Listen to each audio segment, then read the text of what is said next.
Welcome back to Power Lunch. It's time for the Power Rundown, and today we have a trio of sports business topics for Eric Chemi. First up, the NFL salary cap is going up. And Eric, if the players are making more, are the owners making more? They split the revenues basically 50-50, so the NFL is telling teams they can project next year's salary cap to be around $190 million. That's a 6% jump from this year, and it would be the sixth straight year of increasing by at least $10 million.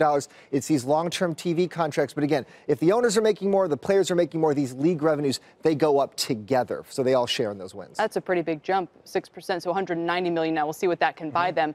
Next up, our friend Tillman Fertitta, the Rockets owner, Houston Rockets NBA team, is possibly mentioned as buying another team in a different sport. That's right. It's being reported that Tillman Fertitta, CNBC friend, he's met with the NHL's commissioner about possibly buying and relocating the Arizona Coyotes to Houston, get a hockey team in Houston. But Fertitta has been linked to this deal for over a year, ever since he bought the NBA's Houston Rockets and that arena. The previous owner had been a roadblock, though, of course, insiders, industry sources saying that maybe the media is going too far with this speculation. It's all preliminary discussions right now. He wants to put whatever will make the most money in that arena, the NHL, if that works, or better to have two tenants than one tenant. If not, that's true. Finally, we are joined by the president of the MLS champion Atlanta United. But first, can you give us the backstory rundown on this business? This guy's a champ right here. He should tell you all about it. Atlanta's Major League Soccer team won a title in only its second year of existence. The team is owned by Arthur Blank, co-founder of Home Depot and owner of the NFL's Atlanta Falcons. They've taken Atlanta by storm, leading Major League Soccer in attendance with an average of 53,000 fans per match. They had 70,000 people or more come 8 different times, Kelly. They had the league's MVP, and they led the league in merchandise sales. The team's focus on younger, unknown talent rather than these older European star imports. That matches the MLS's broader hope for the league's future. Also, the highest TV ratings for the finale in more than 20 years. I truly had no idea it was such a big deal in Atlanta and beyond. Eric, thank you very much. Eric Chemi. All righty, here on set is Darren Eales. He's the president of the MLS Cup champion Atlanta United. Mr. Eales, welcome. Good to have you back. Yeah, afternoon. Yeah, exciting times. No wonder you're smiling. You just had a big weekend there. How do you explain why soccer caught on so fast in Atlanta, where the big sport is SEC football?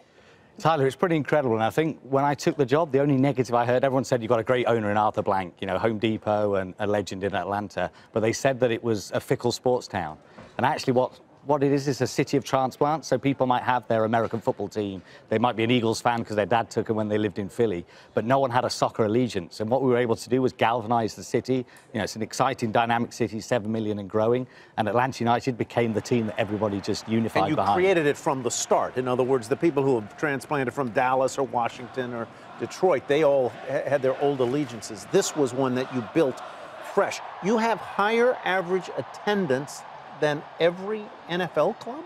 So we are in American sports with the highest, apart from if you take out NFL, we're the highest across all of baseball. Highest across all of them. And our actual average this season, if you include the playoffs, is 55,000. So we'd be 14th in the whole world. So we're bigger than Manchester City, Chelsea, Paris Saint-Germain. So these clubs that have been around over 100 years, we're doing better than they are, which is just incredible. In Atlanta, Tyler, I never would have expected. I would have thought maybe Seattle, New York, Miami, something like it. Is the success, which of course will attract people, is the success sustainable? We understand the coach is leaving.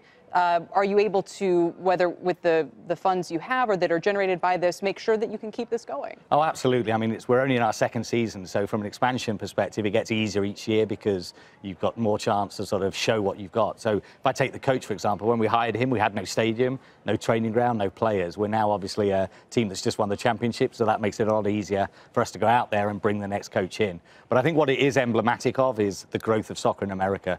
We have the World Cup coming in 2026, and Atlanta's just an example of this younger demographic that really loves the game of soccer. It's a 90-minute game. It's not sort of 3.5 hours, and the fans are actually part of the experience. They're the ones that lead the chants. Why have you eschewed the way that some of the other teams have gone, bringing in the big sort of aging European stars, Ibrahimovic, the guy in New York who was here, who's just leaving. David Villa, that's right, yeah, great example, Tyler. David Villa and others. So my view was, I used to work in the Premier League, so I was at Tottenham Hotspur and West Bromwich Albion before that. And in the rest of the world, you play a trade. It's a way of actually sometimes bringing revenue in. But if you have a player at the end of their contract who's retiring, there's no sell-on value. My view was that the time was right in Major League Soccer that you could attract a player like a Miguel Almiron, a young talent from an Argentinian league, and then possibly sell him on to a top club in Europe. And actually, that's that's a way of bringing revenue in to then re-spend on your squad. How many of your team members are homegrown American? So at the moment, we've probably got about 12 players that are American.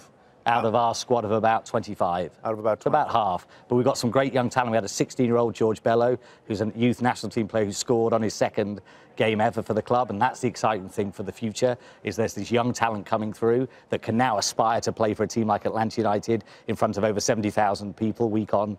And so we're hoping... You got a wonderful stadium down there.